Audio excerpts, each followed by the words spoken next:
President Obama took a break from a marathon blitz of swing states today to cast an early ballot in his hometown of Chicago, making him the first sitting president to cast his ballot before Election Day.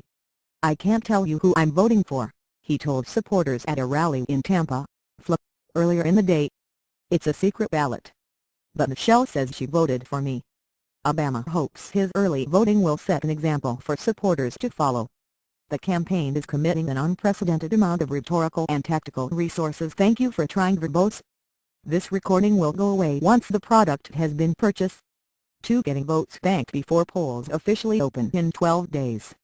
A new study released today is meant to remind Democrats how close an election can be by looking back at the 2000 Florida recount, in which George W. Bush won by 537 votes. Florida gave Bush the electoral votes he needed to win the presidency. "So this year, if you're thinking that your vote doesn't count, that it won't matter," a narrator says. "Well, back then there were probably 537 people who felt the same way. Make your voice heard. In Thank You for Trying Verbose. This recording will go away once the product has been purchased." Tampa's Hillsborough County, the largest in Florida's I-4 corridor, the campaign has been pushing a Vote Now initiative since September 22.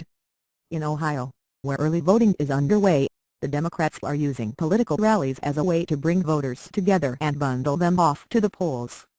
2 weeks from today, Americans all across the country will step into the voting booth, Obama said at a rally in Dayton earlier this week. "But here in Ohio, you can vote early. Here in Ohio, you can vote right after this event. Thank you for trying verbose. This recording will go away once the product has been purchased." The Romney campaign has taken a different tack. "Republican voters traditionally vote on Election Day, but we have an aggressive ground game in place to turn out low-propensity early voters who don't always make it to the polls," spokeswoman Sarah Pompey told ABC News. Republicans are expressing confidence in the early numbers, when compared to Obama's dominant 2008 showing, are swinging in their direction. The Obama campaign, however, believes it is again running up a commanding lead in the early voting, especially in Ohio. Romney's staff doesn't deny there's a gap. "Thank you for trying verbose. This recording will go away once the product has been purchased," but insists it's not nearly as large as Democrats say. The question is whether it's a deficit that Romney can make up on November 6. Right now, according to a Time magazine poll, both candidates are sitting at 45% among respondents who have yet to submit their vote. Republicans disputed the Time survey by noting that it reports a 53-38 lead for Romney among independent voters. "That's just not possible," the campaign said in a memo released this afternoon. "Write it down. If Mitt Romney wins independent voters by 15 points in Thank You for Trying Verbose. This recording will go away once the product has been purchased."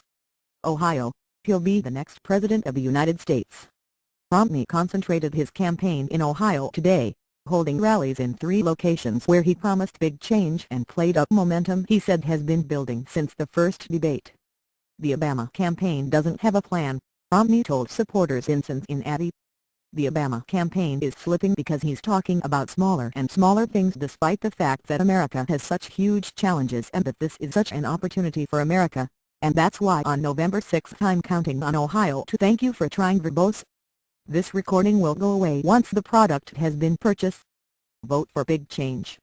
Elsewhere on the trail, Vice Presidential nominee Paul Ryan's rally in Bristol, VA, was visited by a plane dragging a sign that read, "Romney's GOP, strong on rape and women."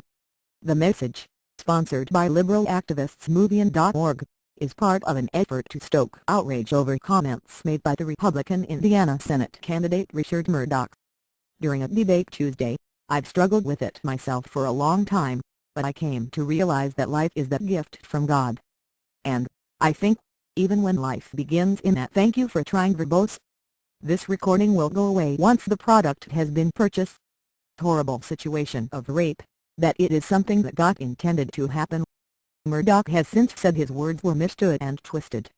Romney, who cut the TV and web baby supporting him in the days before the debate, has distanced himself from the Indiana state treasurer, but not asked his campaign to take down the video.